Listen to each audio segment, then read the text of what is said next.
Hi there, I'm Stacy, the encaustic mixed media artist behind Studio Stacy. Encaustic literally means to burn in. So I paint with beeswax and a torch, and because it's mixed media, pretty much anything else I can get my hands on. If you're new around here, welcome. If you're a returning viewer, welcome back. Consider subscribing and joining this artsy community. Don't forget to hit that thumbs up button, which helps me get introduced to more like-minded artsy folks like yourself.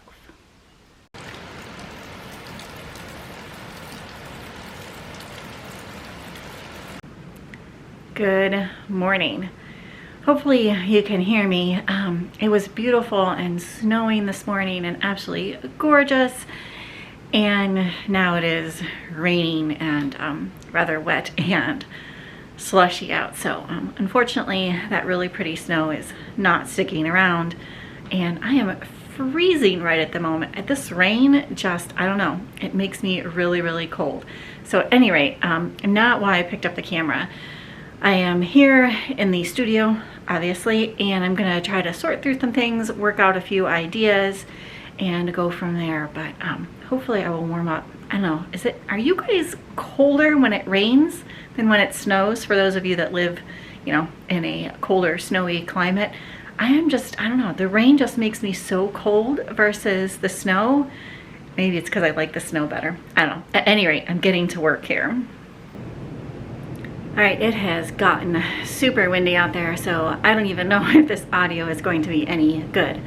But I spent a little time blocking in some color. I'll flip the camera around and show you kind of what I was working on here. Right, this was the original sketch that I did, and it's not bad, but I'm not super happy with it. So I've decided to try another one, and this doesn't look very good at all, but I just wanted to get some basic blocking in, some basic colors down. And so that's kind of what I'm doing here. And I'm using Neocolor crayons and Derwent pencils. And if I back up, I have this on my big old easel here. And I don't know, I just thought it would be fun to try something new. Work on an easel. I used to work on an easel all the time when I did acrylic, so I thought, why not? I'll try it out now. Can't really do too much on an easel with encaustic, at least I don't. And I should say, it's not that you can't work on an easel with encaustic, it's just I prefer not to, so I thought it would be fun to just, try something new and pull out the easel. So I'm going to put some water down now onto this sketch, and yeah, I think we'll see where it goes here. All right, we lost power during that time lapse, and in fact are still out of power. It's very windy out. I don't know if you can hear things like banging up against the studio windows and walls, but it is incredibly windy out. I'm gonna flip the camera around and show you this, and hopefully, fingers crossed, the power will come back on sooner than later. It's gonna get chilly really quick here, so I'm probably going to call it for now here in the studio, and yeah, we're gonna go from here, see how things go. Without electricity, we have no heat, although Matt does have the wood burning fireplace going up on in the cabin. Maybe I'll walk up there later and show you guys that. So it is pretty toasty up there, thankfully, but yeah, we have no heat in the barn or in the studio, so we'll see. Anyways, I'm gonna flip the camera around, stop blabbering, and we'll go from there. All right, here you go. The very messy sketch that will maybe turn out something like that. So I think you can kind of get the idea of where I'm going with this, but obviously nowhere near finished.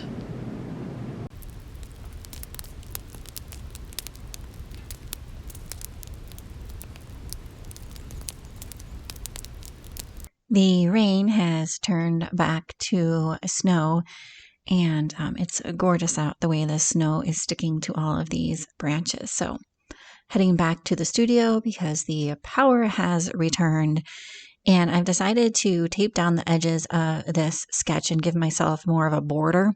That way when I go to put the encaustic wax down, I can just easily peel the tape away, and the sketch will be kind of to the right aspect ratio, if you will. So after I've taped this border down, you'll see I now have some white areas, and this packing tape, or rather painter's tape, is being a little bit extra sticky for me today, sticking to everything but the paper. But anyways, here you can see I have this white border, so now I just need to go in and fill in that border with the Neocolor crayons and Inktense pencils that I was originally using. And I also decide to go in and fill in a little bit more details with this sketch. So I'll let you kind of sit back here and enjoy this process.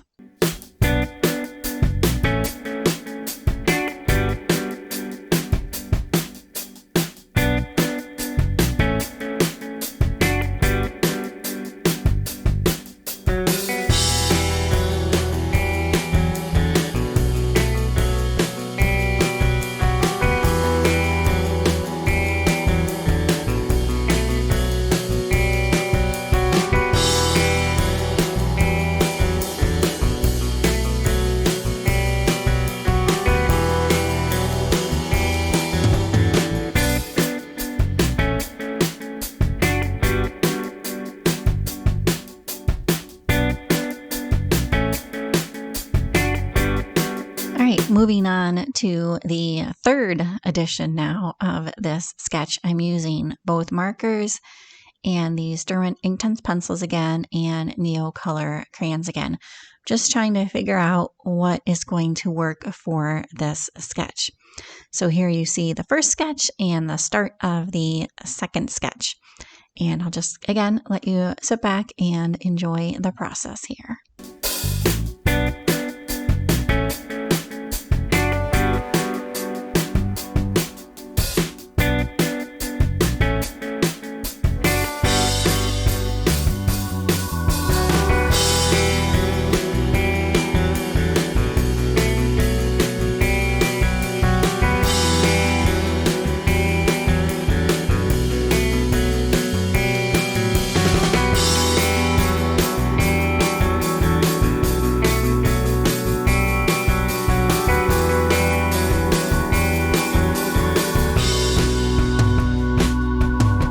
I'm gonna flip the camera around here shortly and show you the three different sketches, but I just thought I would say the whole purpose of me not only redoing these sketches but experimenting around a little bit more with these sketches is to really kind of figure out what I like, not only in the sketch but also what I like painting or how I like painting. Being a mixed media artist, I love my mixed media materials, not just the encaustic. Love my encaustic, but I love working with a lot of mixed media materials with the encaustic. And so I was experimenting around with the Neocolor and the Derwent pencils on the first sketch, and then I decided I was kind of missing some maybe details in that sketch. So the second sketch, I thought, okay, I'm just going to use markers for this one. But then the markers weren't giving me like big blocks of color.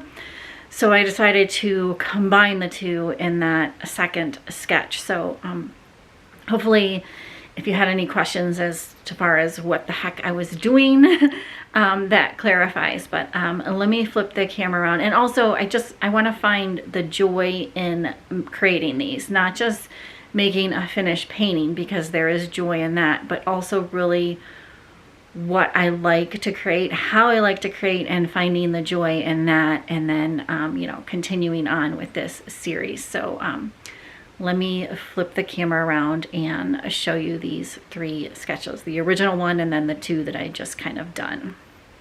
All right, so there's three of them laid out. This one has the encaustic paint on it already. That was the original sketch. And while I don't hate it, it was just missing something to me. And I was trying to figure out what it was missing. And so I went back and did some underpaintings. Let me just move this one out of the way. Okay, so this one is the Derwent pencils and the Neocolor crayons only. And while it was fun to make, I don't know, I just still thought it was missing some detail.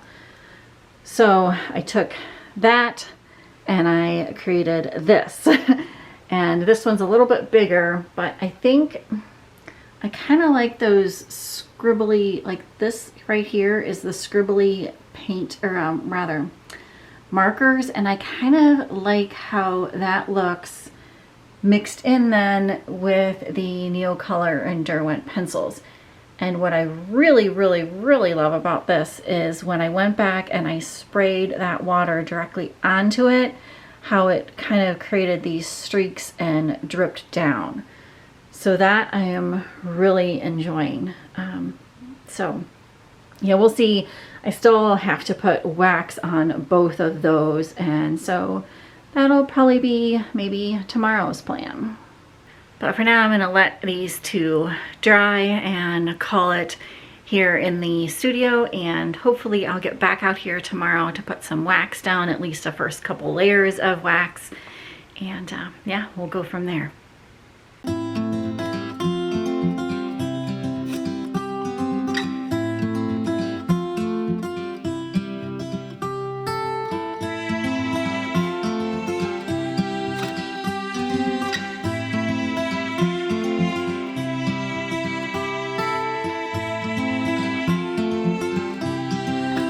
Good morning. Back in the studio today, wax is heating up. So if you hear that clicking back there, it's the griddle going. And today's plan is to put a coat of wax down on these sketches. Now I'm a little low on the encaustic medium, so I might actually have to make some more, but we'll see how far I can stretch this. And while the wax is heating up, I'm just backing up a couple of video files here onto the external hard drive to have those backed up, and then yeah, we'll get started. I thought I would take a moment to answer a question that I got the other day about how to prevent the wax from like skipping an area, especially on larger paintings. And while these are not large paintings by any stretch of the imagination, because this process is not super exciting, I thought I would explain it a bit. So basically what you want to do is, especially on a large painting, you want to work in sections. So you want to heat like a small section, maybe just a strip across the whole top of the painting. So if you heat just up just one section at a time, make sure it's nice and warm, especially if you're in the northern hemisphere. It's cold here, right? So you want to make sure that that surface is nice and warm to the touch, and then really load up the encaustic medium on your brush. And if you work with a larger brush, especially for larger paintings, that also helps. And then do that one pass, and then repeat that process until you're completely done all the way at the end of the painting. And that, in theory, should prevent any wax from skipping over an area, because kind of what's happening is the wax cools off, so then it's not gliding on smoothly, and your brush is kind of skidding along, if that makes any sense at all. So hopefully that's helpful, and yeah, just thought I'd answer that quick question while I was painting away in here. And I forgot to mention, as you go through and you add layers to like the first several layers of the encaustic medium, the paintbrush will kind of stop skipping, especially if you haven't missed any areas to begin with, because you keep on warming up that panel or the paper or whatever surface you're working on, so it stays warm a little bit longer, and the first layer of wax is already kind of seeped into the surface. So as you build up the layers, it definitely stops skipping. So just make sure you get that first layer on nice and good, and the rest of the layers, in theory, you really shouldn't have a problem. And you also, speaking of not having problems, you want to make sure they cool off just slightly. You don't want to put melted wax on top of melted wax on your panels or your surface. So just let it cool off just ever so slightly, still warm to the touch, but if you touch it, you know, wax isn't coming off on your fingers or anything like that. And then you can start the next layer. So again, hopefully that was helpful. All right, I got about 4 coats of encaustic, clear encaustic medium on both of those sketches. So I'm gonna leave that for now, and I actually found more encaustic medium. So I'm just gonna add some more to the pan to let that melt down, because it melts faster if it's not in the brick form. So I'm gonna let that do that. And then in the meantime, I'm gonna try to figure out what colors I used on this initial sketch. This is the card that I had with this sketch. And while some of the colors look very similar, I don't know what greens I used for this. And I mean, it doesn't completely matter because I'm kind of starting over, but I like the colors in here. So I'm not sure if I just didn't document this, the green in the pines on this, or what. So I'm just gonna go through the other sketches to see if perhaps some cards got mixed up.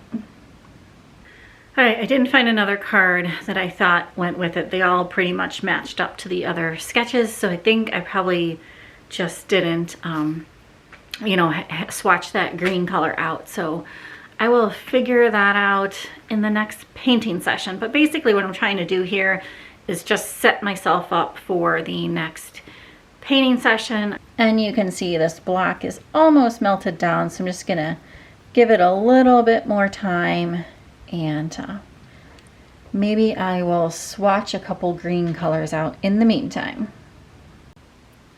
If you've been with me a little while, you know I have quite a few colors swatched out on these. These are molding sticks that I just cut down and swatched a bunch of colors out on. So I'm just gonna flip through these. I don't think any of them really match, but so I must have mixed a color. I'm really not sure what I did.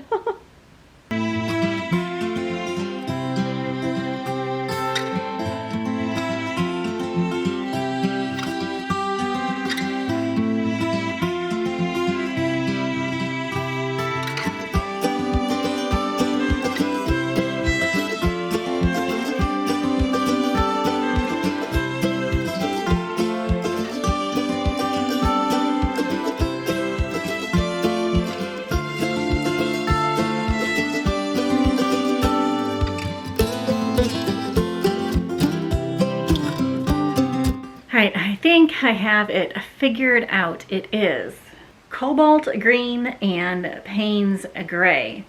I just wanted to point out really quickly that you don't need a ton of colors to make the perfect color. So experiment with what you have and start small if you're just starting out with encaustic. I know I've said this multiple times, but I just want to keep reiterating it, because I have a lot of colors, but I still didn't have this exact green that I needed. So just kind of see if you can make do with what you have and mix some colors, see what you can do. And it's fun to play. It's fun to see what different colors mixed together make, and then also try to keep some sort of record at it. Better record than what I did. So at any rate, I think this is where I'm going to leave you finally for in the studio. I really need to get going on a few other chores today. So I will probably catch you tomorrow.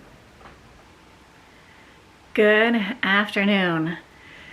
Today has completely gotten away from me. I had every intention of getting over here earlier. I know I keep saying that. Today I really had every intention of doing that. You know how one thing just kind of leads to another? Well, that's what happened today. Woke up this morning, realized I didn't have very much cereal left for breakfast, so I decided I probably should make a grocery list. And then I thought, well, since I'm putting together a grocery pickup, I might as well figure out what we're having for dinner for the rest of the week and into next week, so I only have to go pick up groceries kind of once.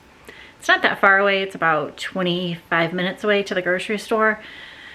But I thought, you know, since I'm going, no point in running back and forth a billion times to the grocery. So then I went down a rabbit hole of meal planning, and I think I've said it before, but I love to cook, but I hate figuring out what to cook. I don't hate, that's a strong word, but you know what I'm saying.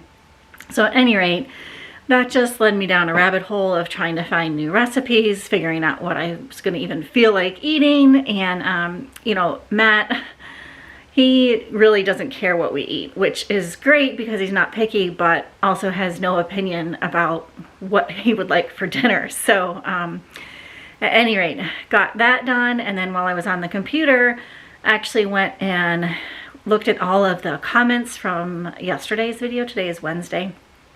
And I just want to say really quick, thank you so much for voting on those sketches. That was probably, by the time you see this, will be 2 videos ago.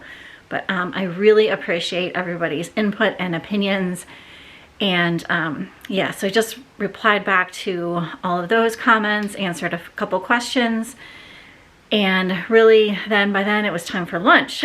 So now I am finally over here after lunch, gonna turn the wax on. I honestly really don't feel like doing much over here, but these sketches are not going to paint themselves. And I also got a question on the Copic markers if they work over top of wax. So I thought what I would do is do a Copic marker test over the top of wax. I'll film it, but then I'm also going to go answer that comment before, so she doesn't have to wait for a couple of videos for it to come out. So I'm going to get this wax going, and while the wax heats up, let's do a marker test. All right, I pulled out 2 different backgrounds, and both of these have encaustic wax on them. And the reason I pulled out the 2 different ones is because one's a little bit more of a white surface, obviously, and one has some color on it. So I thought I would test the 2 different options and see what happens. So I thought maybe on this one I could test some of the darker markers and see if you know, this pink shows through or anything shows through. And then obviously on this one I'll test the lighter markers. I might test both light and dark on both of them, but that's the plan. All right, I don't know if you can see that real well, but the Copic markers, and this one just happens to be a wide one, the regular plain old Copic markers do work over the wax. However, the really, really light colors, they don't really work over the wax at all. Maybe I'll tip the camera down here and show you up close. I also, while I was doing that, tried out this Zig. I don't know if this is going to focus.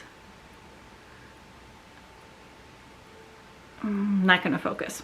All right, it's a Zig writer, and it's a pigment ink, acid-free, archival quality, waterproof, fade-proof, non-bleeding writer. I actually think I used this when I was scrapbooking.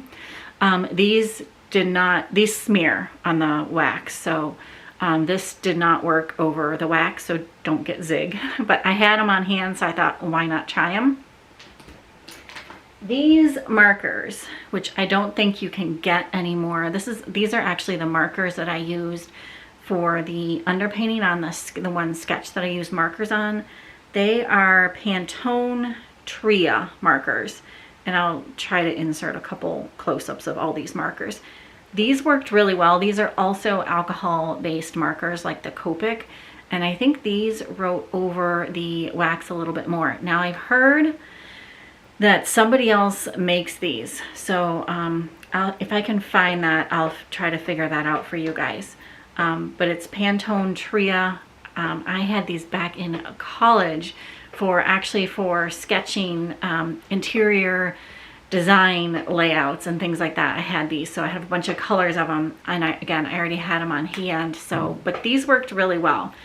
So basically, the person that was asking the questions about the Copic, she wanted to add fine details over an encaustic piece, and it's a little bit hard to get fine details with wax because it's encaustic wax.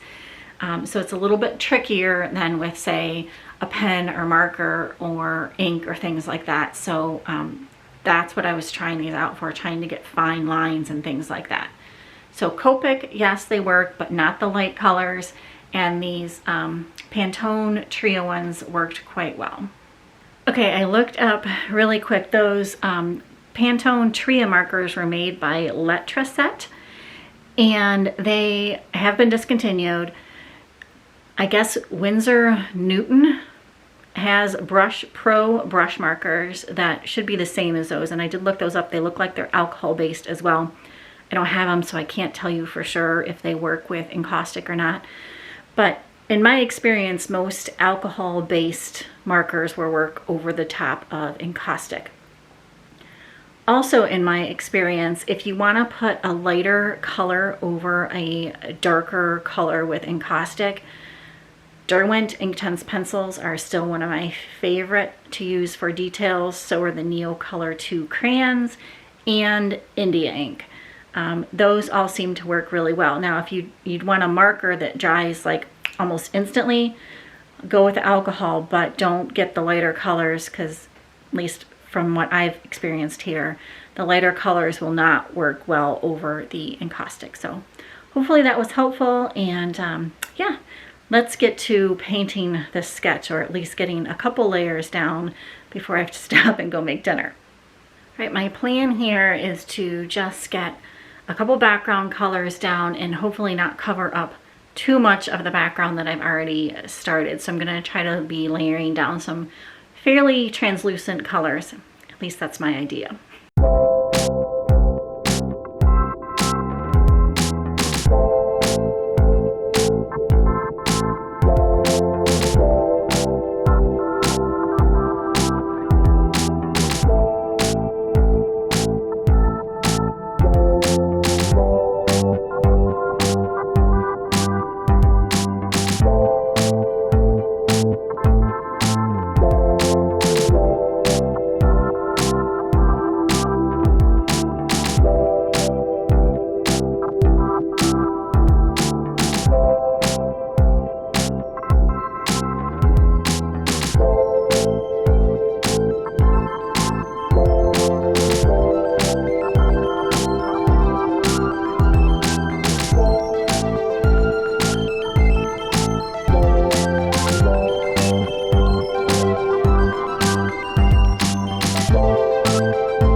Battery died in the middle of that time lapse, so it didn't get all of it, but I'm gonna flip the camera around and show you what I got done. The background is, I think, pretty much done. I have to now go on to the next several layers, adding in some more details and things like that, but let me flip the camera around and show you. I also figured out a few more color swatches, color mixes, and I recorded them. So hopefully I have all the colors I need going forward with this. And while I don't want to leave you hanging as to how that painting is going, or sketch rather, is going to turn out, I do think this is where I'm going to leave you for this video. It takes a little while to edit these, and I think this one is getting pretty long, so just for my ease of editing, again, just thinking about, you know, finding the joy in things and just making sure I'm having fun in this process. And I love bringing you guys along, and I love doing these videos, so don't think that I don't there at all. But I'm just trying to kind of navigate through all this and figure out what works best for me. And speaking of which, I have some, what I think could be pretty good ideas going forward in the future with this channel for everybody involved here. So don't want to give anything away because I'm still working out all of the kinks, trying to iron things out, but stay tuned, and you might want to take a look at the community tab from time to time just to see. I may be sticking a poll in there. Hint, hint, you might want to go check that out. So at any rate, I'm going to let you go for here. Hopefully you did like the video, enjoyed coming along, and if you did, give it a thumbs up. It really, really does help me out. And yeah, we'll talk to you soon. Again, thanks so very, very, very much. Bye for now.